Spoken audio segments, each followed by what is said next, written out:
ఏటూరు నాగారం అడవుల్లో ఎన్కౌంటర్లో మృతి చెందిన మావోయిస్ట్ నేత మల్లయ్య అలియాస్ మధు అంత్యక్రియలు శనివారం పెద్దపల్లి జిల్లా రాణాపూర్ గ్రామంలో జరిగాయి. మల్లయ్యను చివరిసారిగా చూసేందుకు చుట్టుపక్కల గ్రామాల ప్రజలు, ప్రజా సంఘాల ప్రతినిధులు, పౌర సంఘాల ప్రతినిధులు పెద్ద సంఖ్యలో పాల్గొని ఎర్ర జెండాలు పట్టుకుని విప్లవ పాటలు పాడుతూ అంతిమయాత్ర నిర్వహించి గ్రామ శివారులోని శ్మశాన వాటికలో అంత్యక్రియలు పూర్తి చేశారు. అనంతరం తెలంగాణ రాష్ట్ర పౌర హక్కుల నేత నక్కా నారాయణరావు మాట్లాడుతూ ప్రభుత్వం బూటకపు ఎన్కౌంటర్లపై బాధ్యత వహించాలని, శాంతి చర్యలు చేపట్టాలని డిమాండ్ చేశారు.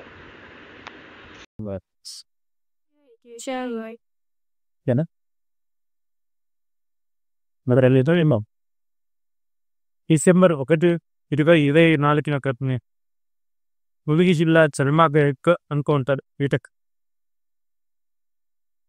ఇప్పటికీ గతంలో ఎన్ని బతుకు ఎన్కౌంటర్లు జరిగాయో, ఎంతో పోరాటం చేశామో బొరకల సమయంలో లాస్ట్కు ఉమ్మడి ఆంధ్రప్రదేశ్ హైకోర్టు చాలా మంచి తీర్పిస్తే ఆ తీర్పుని పక్కే పెట్టి ఆల్రెడీ.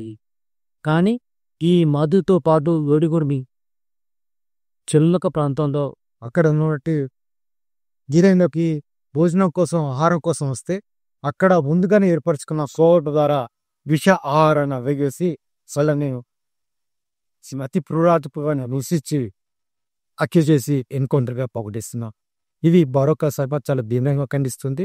ముఖ్యంగా రేవంత్ రెడ్డి ప్రభుత్వం మనం 7వ గ్యారెంటీగా ప్రజాస్వామ్య హక్కుల ఉద్ధరణ అంటే ఏదైనా సరే ఈ సమాజంలో ఏ సమాజంలో అయినా సరే ప్రతి ఒక్కరికి కావాల్సింది జీవించే హక్కు, ప్రతికి ఉండే హక్కు కావాలి. దాన్ని ఆర్టికల్ 21 జీవించే హక్కు కోసం మనం అలా డిమాండ్ కూడా చేస్తాం. అది ప్రాథమిక హక్కులో ఒక భాగం. కానీ నక్సలెంట్ ఉద్యమం ప్రారంభమై 50 ఏళ్లు దాటుతున్నప్పటికీ ఇప్పటికీ బూటకపు ఎన్కౌంటర్ ద్వారా సుమారు 16,000 మందిని హత్య చేశారు. ఇంతవరకు ఏ హత్య మీద కూడా ఒక్కరిని కూడా శిక్షించలేదు. కాబట్టి ప్రభుత్వాలే పోలీస్ విభాగం ద్వారా ఎన్కౌంటర్లు చేయమని ప్రేరేపిస్తున్నారు, వాళ్లకు అది నేర్పిస్తున్నారు. కానీ రేవంత్ రెడ్డి ప్రభుత్వం ఆలోచించాల్సింది ఏంటంటే, మీరు మీ పోలీస్ విభాగాల ద్వారా హత్యలు గెట్టించి మాకు ప్రజాస్వామ్యం మీద విశ్వాసం ఉంది, రాజ్యాంగం ద్వారా పాలన చేస్తున్నానని ప్రజలను ముగాయిస్తే, ఎట్లా అయితే ఒక దశాబ్ద కాలం కేసీఆర్ ప్రభుత్వం పాలన చేస్తే ఆ వాళ్ళని ఎట్లా వెనక్కి తరిమి కొట్టిందో నీ పరిస్థితి కూడా అదే వస్తుంది. కాబట్టి మీరు ఏదైనా కష్టమైన నష్టమైన అందరూ కోరుతుంది ఏంటంటే మీరు రాజ్యాంగం ప్రకారం పాలన చేయండి. నిజంగానే వాళ్ళని మీరు ముందే గుర్తుపట్టినట్టయితే అరెస్ట్ చేయండి, న్యాయస్థానానికి తీసుకురండి, వాళ్ళని నేరలేని నిరూపించండి, శిక్ష చేయండి. దాన్ని ఎవ్వరం బారోకుల సంఘాలు కానీ ఎవ్వరు కూడా కాగలరు. అట్లా కాకుండా మీరు వాళ్ళని బందీలుగా పట్టుకోవడానికి ఒక కుట్ర కోవట్టు రూపంలో విషం పెట్టి పట్టుకొని చిత్రహింసలు పెట్టి చంపే అధికారం కానీ హక్కు కానీ రేవంత్ రెడ్డి ప్రభుత్వం కాదు కదా, మోడీ ప్రభుత్వానికి ఎవ్వరికీ లేదు. దాని విషయంలో మీరు ఒక్కసారిగా ఇప్పటికైనా సరే మీరు సరి చేసుకోకపోతే ఎప్పుడైనా సరే, ఇప్పుడు రాణాపురం కదిలింది, రేపొద్దున రాష్ట్రం మొత్తం కదలద్దు. అది మన చేతిలో ఉండదు.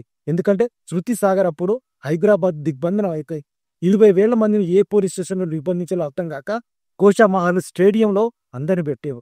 ఆ స్థితి వస్తుంది.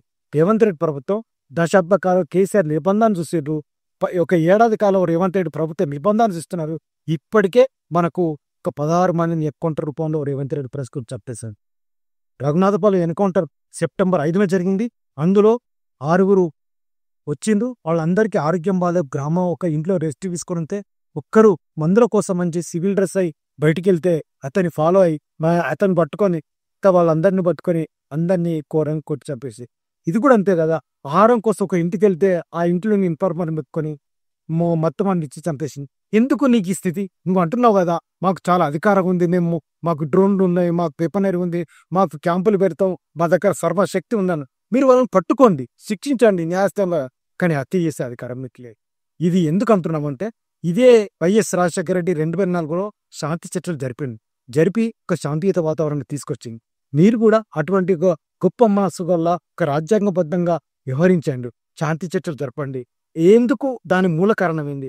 అప్పుడు కూడా వైఎస్ రాజశేఖర రెడ్డి ప్రాంతంలో పాలనలో భూమి దగ్గరకు వచ్చేసరికి చర్చలు విఫలమైంది. నువ్వు మళ్ళీ 2వ దఫకు చర్చలకు ఒప్పుకోలేదు. కానీ భూమి అనేది ప్రధానం. ఇప్పటికైనా రేవంత్ రెడ్డి ప్రభుత్వం మొత్తంగా ఈ ఎన్కౌంటర్ హత్యాకాండం దాన్ని సరిగ్గా శాంతి చర్చలో ప్రయత్నం చేయి.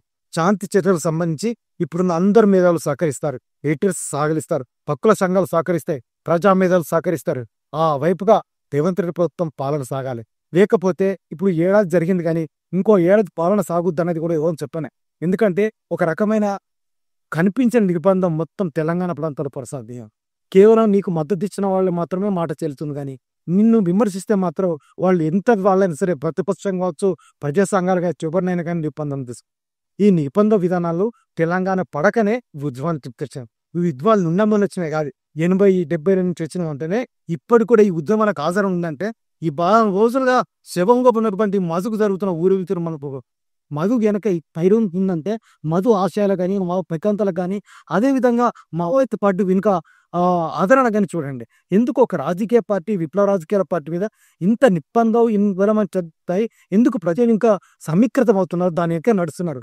దాని వెనక నిజం ఉంది, ఒక లక్ష్యం ఉంది, ప్రజలందరూ స్వేచ్ఛగా బతుకున్న ఆశయం ఉంది. కానీ ఈ రాజకీయాల్లో పట్ల మీరే గుర్తించండి. ఒకటి, నువ్వు తెలుగుదేశంలో ఉన్నప్పుడు అలిపిరిలో చంద్రబాబు నాయుడు మీద అలిపిరిలో దాడి జరిగితే ఆ 9 నెలల ముందే ఎలక్షన్స్ పోయి చంద్రబాబు నాయుడు ఏమన్నాడంటే మీకు ఇట్లా విప్లవ రాజకీయాలు కావాలా, మాలాగా బూర్జువా రాజకీయాలు కావాలని ప్రజల్ని రెఫరెండం పెడితే ప్రజలు చంద్రబాబు నాయుడు ఓడగొట్టేసేసి మా విప్లవ రాజకీయాలు అని చెప్పి మ్యాండేట్ ఇచ్చారు. దాన్ని మర్చిపోతున్నారు. ప్రజలు వాళ్ళ సమస్యల పరిష్కారం రిఫార్మేషన్ నమ్ముతున్నారు. ఆ నమ్మకాన్ని మీరు పాల్గొనడానికి మీరు ఏదైతే ఒక బూర్జువా చట్టంలో కానీ లేక రాజ్యాంగబద్ధంగా పరిపాలన చేస్తారో అటువంటి స్థితి తీసుకురండి. తీసుకొస్తే విప్లవ రాజ్యాల వైపు ఎందుకు వెళ్తారు ప్రజలు? అట్లా కూడా వాళ్ళు హత్యలు చేయడం కాదు, మీ పాలనలో ఒక స్వేచ్ఛ, సమానత్వం, సభ్రత్వం తీసుకొచ్చే విధానం కొనసాగితే నిజంగా ఈ నక్సలిజం కానీ లేకపోతే ఈ విప్లవ కానీ మీరు నిర్బంధం అమలు చేయకుండా ఉంటుంది. మీరు రాజ్యాంగబద్ధంగా పాలన చేయనంత కాలం ఈ విప్లవ కానీ మావోయిస్ట్ పార్టీ కానీ ఎప్పటికైనా ఉంటుంది. మీరు ఎన్ని కగారు లాంటి ఇప్పటికీ కగారు కన్నా ముందు 2005లో సల్వాజుడం పెట్టి కనీసం ఒక 400 మంది జరుగుతాయి. దాని తర్వాత 2009లో గ్రీన్ యాంట్ పెట్టి అది మొదటి దశ, రెండో దశ, 2009లో మొదటి దశ, 2011లో రెండో దశ, అప్పుడు ఒక కనీసం 500-600 మంది చెప్పేసారు. తర్వాత 2017లో ఒకసారి ఆపరేషన్ సమాధాన్, ఆ తర్వాత ఇప్పుడు 2024 ఆపరేషన్ కగారు. సమాధానంలో కొద్ది మంది చంపితే కగారుకి వచ్చేసరికి ఏడాది కాలంలోనే కనీసం 350 మంది చంపేసింది. ఇది చాలా పెద్ద ఫిగర్.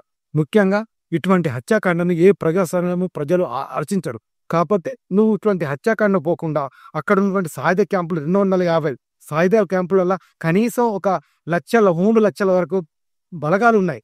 డిఆర్జీ బలగాలు ఉన్నాయి, సైన్యం ఉంది, బిఎస్ఎఫ్ ఉంది. ఈ బలగాలందరినీ తీసేసి దండకారాన్ని స్వేచ్ఛప్రాప్తం చేసి ఒక చర్చల వాతావరణం చూస్తే మోడీకి కానీ రేవంత్ రెడ్డి కానీ ఒక స్వేచ్ఛా వాతావరణంలో ప్రజలందరూ